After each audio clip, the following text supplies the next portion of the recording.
Today marks Equal Pay Day. It's how far into 2023 women have to work to match what their male counterparts made in 2022. The latest stats show women earn about 84 cents for every dollar a man makes. But a new study found a city in our North County is at the top for shrinking the gender pay gap. CBS 8's Abby Black takes a closer look at the numbers and the efforts to close that gap.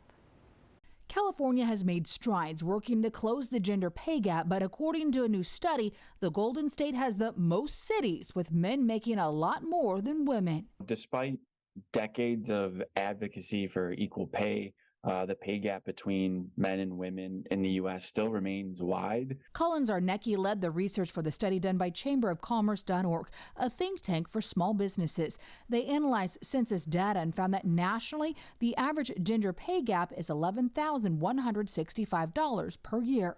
One thing that would be really interesting to look into is how these pay gaps vary among industries and occupations. San Diego, however, is closing that gap. The study found men in full-time jobs here made roughly $9,000 more per year than women.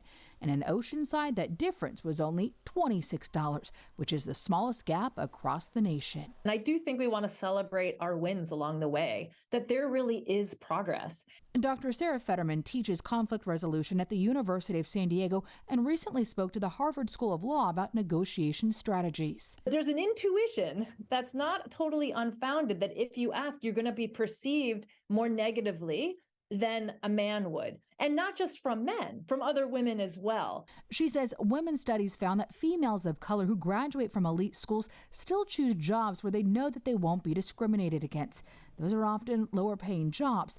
The San Diego Workforce Partnership echoes those concerns. Gender pay equity really affects all women, but especially Latina and Black women most often. Claudia Huerta is the VP of Business Engagement for the nonprofit that empowers job seekers and mentors employers with training and resources. But we also try to coach around let's prioritize skill-based descriptions on actual skills versus educational pedigree. Claudia says it's not just about a salary, but adding value by encouraging women to thrive. The higher the job quality you feel, the better culture that you feel that you have, the more present that you will be. I'm Abby Black, CBS 8.